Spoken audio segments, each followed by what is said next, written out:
are reading Christmas Criminals and Camper. This is in the Camper and Criminals Cozy Mystery Series. It's book 4. So if you guys are ready.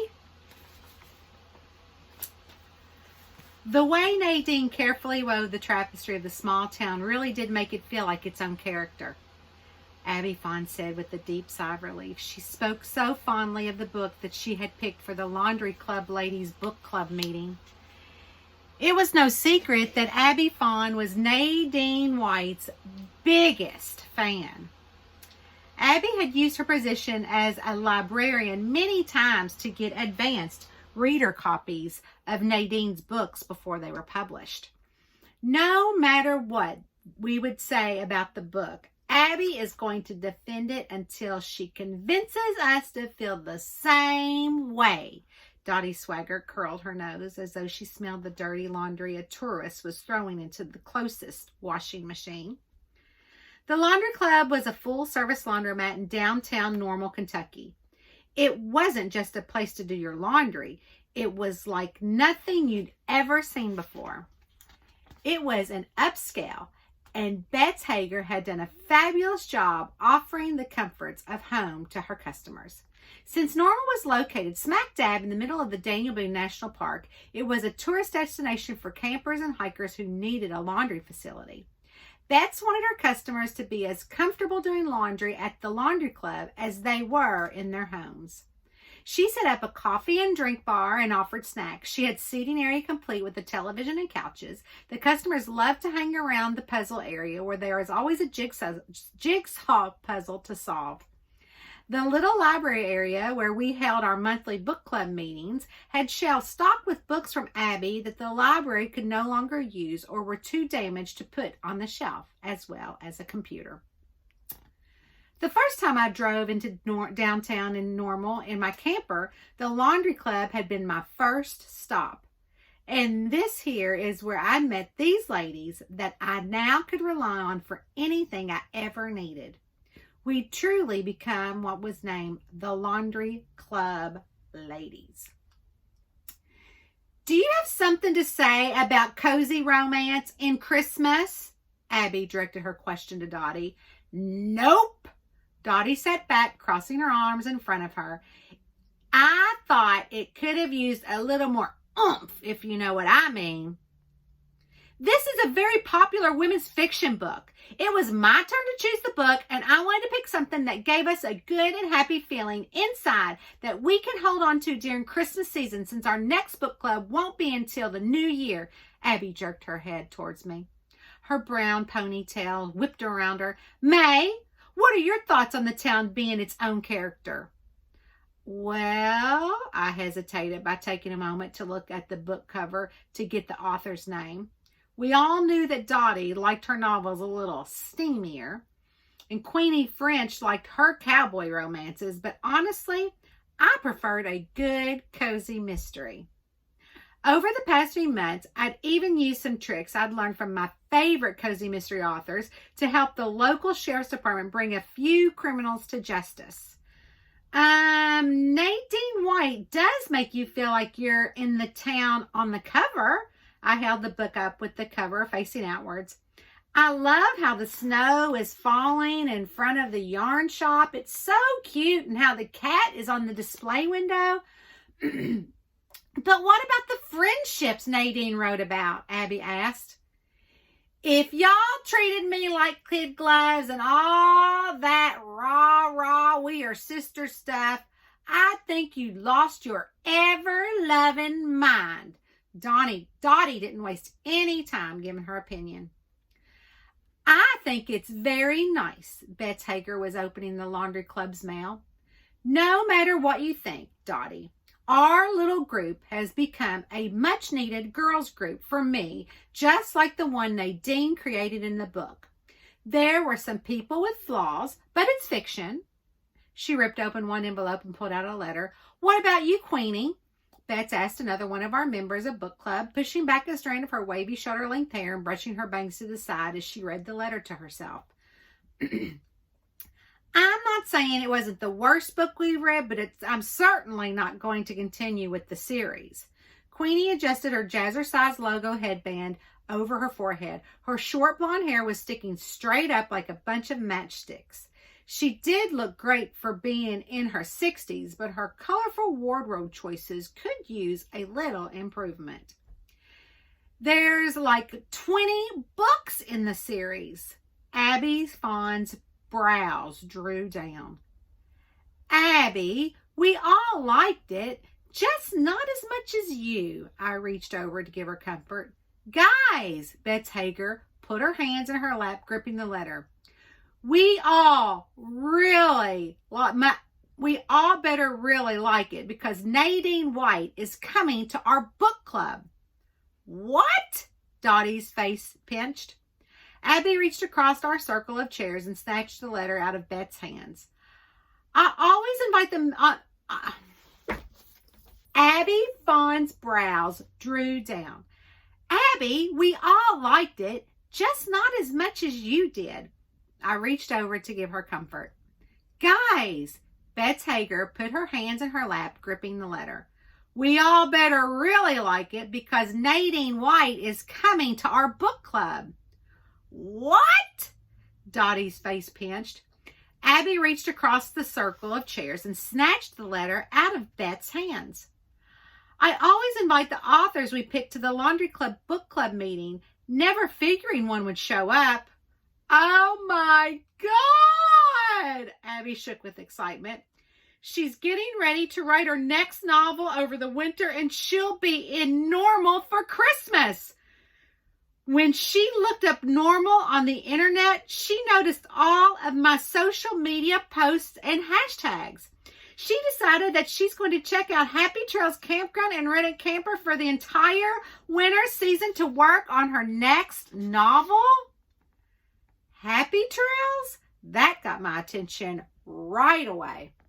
Since I was the owner of the tourist destination of choice deep in Daniel Boone National Park, long story short, my now dead ex-husband had gone to jail for a Ponzi scheme after swindling millions of dollars from people all over the country, including all the women in the book club.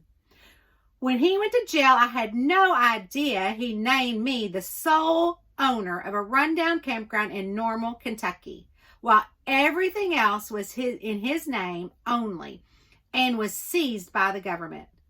Going from high life in Manhattan to a campground in Normal wasn't my idea of fun or the way I had wanted to spend my life. I spent the better part of my teenage years getting out of Kentucky foster care system after my own family had been killed in a house fire. It had taken me a few months to get the campground up and running on top of doing my many odd jobs around the quiet town of Normal, but I'd made it a success. In doing so, not only did I gain the trust of the citizens that my husband had abused, but also brought the tourists back to the sleepy town by offering luxurious camper-style arrangements that were far better than any hotel in the Daniel Boone National Park. Over the past couple of seasons, Happy Trails Campground had been used for family reunions, honeymoons, and family outings. I was proud of what I had done and its impact on our small town, and Abby Fawn had worked alongside me by doing her fabulous social media marketing in addition to being the town's librarian. I ain't never got no call from Nadine White. Dottie swaggered, reached out to get the letter from Abby. She would know. She and I both lived at the campground, and she was the manager and took all the reservations. Can I keep that letter? Abby gushed with delight and took her phone out of her pocket. Hashtag Nadine White is going to join the hashtag Laundry Club, hashtag Book Club to talk about her hashtag Women's Fiction, hashtag Novel, hashtag Cozy Romance in Christmas. Abby! Bets called out her name when she realized Abby was plastering Nadine White's visit all over social media. What was that? I looked around when the lights in the laundromat flickered. The snow, Bets waved it off. We have overhead power lines out back that feed the electric, and the heavy snow will sit on the line, weakening havoc with the electricity. She pointed to the television and showed the snowy picture instead of the Weather Channel we had been watching because there was a snowstorm headed our way. The electricity rarely goes out, but the internet and cable do, Abby. She got Abby to look up from her phone. You can't put that on social media. In her letter, Nadine specifically states that this is a getaway and no one but her agent will know where she is. Oh no! Abby clicked and swiped away on her phone. I don't have service. You better get service fast because she's coming today. Dottie shoved the letter in my face. Today? My jaw dropped. We don't have a reservation. Not under her name, but under Valerie Young. Dottie poked at the paper with her finger. That's her agent. Valerie Young is the one who requested a Christmas tree and some fun lights around the rental camper. I had just finished putting up the Christmas tree last night in anticipation of her arrival. You've got to do more than that. Abby's voice rose with each word as the joy and anticipation of her favorite author's arrival bubbled up within her. You've got to go all out and decorate the outside too. I did see Bucks put some new decorations in the display window of the Tough Nickel thrift shop. Queenie unzipped the fanny pack that was clasped around her waist and took out an emery board to file her hangnail. You've got to do it. You can't just tell how much Nadine loves Christmas from her book, Abby begged. I can help. I've read all of her books, and there's a few Christmas ones. She loves trees all decorated with colored bulbs, and she loves those snowmen that blow up. Loves them, she emphasized with her hands along with her wide-open eyes. I've got to invite her to the library to do a reading. Abby jumped up and started to pace. She stopped, held her phone up in the air, looked at it, shook it, and did it all over again in an effort to get some sort of cell service. It's perfect. A Christmas present for Normal. I'm not so sure she wants anyone to know she's here, Beth sighed. We all stared at Abby in amazement. She was so giddy and childlike. Granted, she was in her early 20s and the youngest of the group, but this was an author, not some big Hollywood actress. No, I put my hand out. That was the last thing she needed to be involved in. I'd never seen Abby this excited, not even since she started dating Ty Randall, one of Normal's most eligible bachelors, and kind of a suitor of mine when I first moved to Normal. You've got a lot on your mind, and I'm crunched for time to get the camper ready. It's her own fault if she don't tell you to get more decorations up. Dottie tugged her cigarette case out of her front pocket. Come on, I'll go with you. So it's set, Abby gathered in the middle of us before we all went our separate ways. If I can get Nadine White to do a book reading at the library, you're all coming, right? Can I tell her book is no good? Dottie took out a cigarette, sticking it in the corner of her mouth, letting it bounce as she talked. She needs to be told that she needs more substance than a romantic fling and all that hoping to find love again. Dottie, I promise you are going to love her. She is amazing. Abby's smile was brighter than the North Star on the night Jesus was birthed. Well, at least brighter than how I pictured it. I have to go. I have got to get some internet and take that tweet down about her being here. The rest of us stood there watching Abby bolt out the door into the falling snow, leaving her coat on the back of her chair. Poor girl, Queenie Tess clasped her hands and bid forward to the ground. I guess I better get to church. I've got jazzercise class to teach, and the undercroft gets really cold if they haven't put the heat on. Queenie gave hugs all around. We've got the heat on. Betts moved the chairs from the circle back to where they belong. I made sure Lester knew. Lester was Betts' husband and preacher of the Normal Baptist Church. The three of you aren't getting any younger, so you better come join me for some good cardio exercise. Queenie wiggled her finger into Jazz's hands before she slipped into her hot pink gloves over them. Here, Betts had run over to the coffee bar and made cold cups of coffee. Take a cup with you. It's cold out there. Betts was a woman who wore many hats. She not only did everything she could to be a wonderful wife, she ran the laundry club, which was doing great, cleaned houses on the side, and was involved with various clubs around town. Dottie and I said our goodbyes to Betts and put our coats on.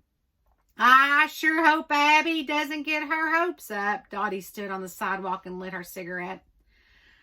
I'm worried about that too. She's built her up in her mind to be this wonderful woman. I just hope Nadine White doesn't disappoint her #1 fan. I wrapped my hand around the crook of Dottie's arm.